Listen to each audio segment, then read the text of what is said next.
ভালো খেজুর চেনার উপায়।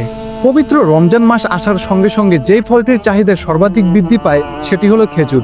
এজন্য খেজুর কেনার আগে অবশ্যই দেখে বুঝে শুনে কিনতে হবে। আপনার টাকা দিয়ে আপনি খেজুর কিনবেন, যদি ভালো না হয় সেটা আপনার জন্যই ক্ষতিকর। সম্পূর্ণ ভিডিওটা কমপ্লিট করবেন। শেষে আমরা এমন একটা উপায় বলবো যেটা দেখে আপনি 1 সেকেন্ডে বুঝে যাবেন যে এই খেজুরটা ভালো নাকি খারাপ। বিশ্বের অনেক মুসলমানদের মতো বাংলাদেশের মুসলমানদের কাছেও এখন বর্তমানে ইফতারের প্রথমে খেজুর খাওয়াটা একটি অনন্য উপাদান হয়ে উঠেছে। জাত ভেদে প্রতিটি খেজুরেরই রয়েছে অনন্য স্বাদ। এছাড়াও অধিকাংশ খেজুরেরই রং, পুষ্টিগুণ এবং উপাদান প্রায় সবকিছুই একই। রমজান ছাড়াও প্রতিদিনের জলখাবারের সঙ্গে খেজুর একটি অনন্য উপাদান। তাই চলুন জেনে নেওয়া যাক ভালো খেজুর চেনার উপায়। প্রথমেই খেজুরের ত্বকের গুণ দেখতে হবে।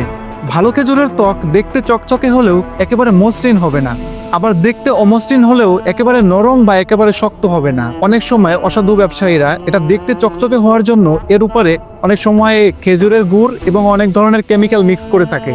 দ্বিতীয়ত হলো উপরে দেখবেন আঠালো কোনো আবরণ আছে কিনা। ভালো খেজুর মিষ্টি হয়, কিন্তু এর উপরিভাগটায় আঠালো বা চিনিযুক্ত কখনো হবে না।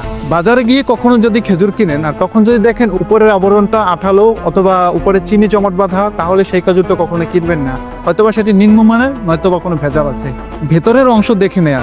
ভালো মানের একটি খেজুর হলে ভিতরের অংশ খুলে দেখবেন ভিতরের অংশটা হালকা বাদামি হবে অথবা সাদা হবে। ভেতরে কালচে বা অস্বাভাবিক কোনো রং দেখলে বুঝতে হবে এটার ডেট শেষ হয়ে গেছে, এটা খাওয়া যাবে না, এটা নষ্ট হয়ে গেছে।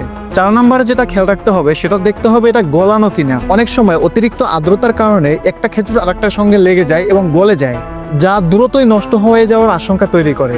এছাড়াও দীর্ঘদিন সংরক্ষণ করা খেজুর গলে যেতে পারে এবং নষ্ট হয়ে যেতে পারে। 5 নম্বরে হলো সবথেকে গুরুত্বপূর্ণ যে বিষয়টা, পিঁপড়া বা মাছির উপস্থিতি লক্ষ্য করা। প্রাকৃতিকভাবেই ভালো খেজুরের প্রতি পিঁপড়া, মাছি বা অন্যান্য ধরনের পোকামাকড় আকৃষ্ট অতটা হয় না। যদি দেখেন খেজুরের আশেপাশে অতিরিক্ত মাছি বা পোকামাকড় ঘোরাফেরা করতে আছে, তাহলে বুঝবেন এখানে গুড় বা অন্য কোনো কেমিক্যাল মিক্স করা হয়েছে। তো খেজুর আমাদের রমজানের সময় অনেক গুরুত্বপূর্ণ একটা জিনিস আমাদের মুসলমানদের কাছে বিশেষ করে। আর রমজান ছাড়াও আমরা বিভিন্ন সময় আমরা খেজুর খেয়ে থাকি। খেজুরের অনেক পুষ্টিগুণ উপাদান আছে। যারা স্বাস্থ্য সচেতন তারা সবসময় খেজুরের প্রতি আকৃষ্ট থাকে। তো এই খেজুর কেনার সময় যদি আমরা ভুল খেজুরটা কিনি, আমরা যদি না জেনে একটা খারাপ খেজুর কিনি, তাহলে ওইটা আমাদের স্বাস্থ্যের জন্য উপকারের বদলে ক্ষতি হয়ে যাবে। এজন্য খেজুর কেনার আগে অবশ্যই দেখে বুঝে শুনে কিনতে হবে। আপনার টাকা দিয়ে আপনি খেজুর কিনবেন, যদি ভালো না হয় সেটা আপনার জন্যই ক্ষতিকর। তো আপনি তো খেজুর কিনবেন, খেজুরটা চিনতে হবে, বুঝতে হবে। আপনি যদি না বুঝে একটা খারাপ খেজুর কিনে ফেলেন, তাহলে পরবর্তীতে আপনার টাকা তো লস যাবেই, পাশাপাশি আপনার শরীরটাও খারাপ হবে। এজন্য খেজুরের ভালো খারাপটা নিজে আগে জানুন, তারপর অন্যকে জানান। যদি ভিডিওটা ভালো লাগে তাহলে রমজান উপলক্ষে সবাইকে দেখার সুযোগ করে দিবেন শেয়ার করে, আর সবাই যেন ভালো একটা খেজুর দেখে বুঝে কিনতে পারে। যদি কোনো ব্যবসায়ীরা আমার ভিডিওটা দেখেন তাহলে দয়া করে খেজুরে কোনো কিছু মিক্স করবেন না। রমজান মাস সবাই তো আশা করে একটা খেজুর কিনে, যদি খেজুরে আপনারা ভেজাল মিক্স করেন তাহলে সাধারণ মানুষগুলো অনেক বিপাকে পড়ে যাবে।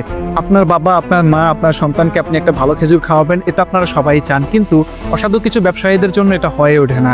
যদি আপনারা ভালো কিছু কিনতে চান, ভালো কিছু পেতে চান, তাহলে এই ভিডিওটা দেখে সম্পূর্ণ শেখা আপনাদের উচিত এবং এই ভিডিওটা সবার কাছে পৌঁছে দেওয়া উচিত। সবাই যেন ভালোটা দেখে ভালোটা কিনতে পারে, সবাই যেন জানে যে ভালো খেজুর কোনটা আর খারাপ খেজুর কোনটা। এই খেজুরটায় কোনো কিছু মিক্স করা আছে নাকি পিওর। ভিডিওটা ভালো লাগলে একটা লাইক, একটা কমেন্ট, একটা শেয়ার করে দিবেন। সকলে ভালো থাকবেন। আসসালামু আলাইকুম।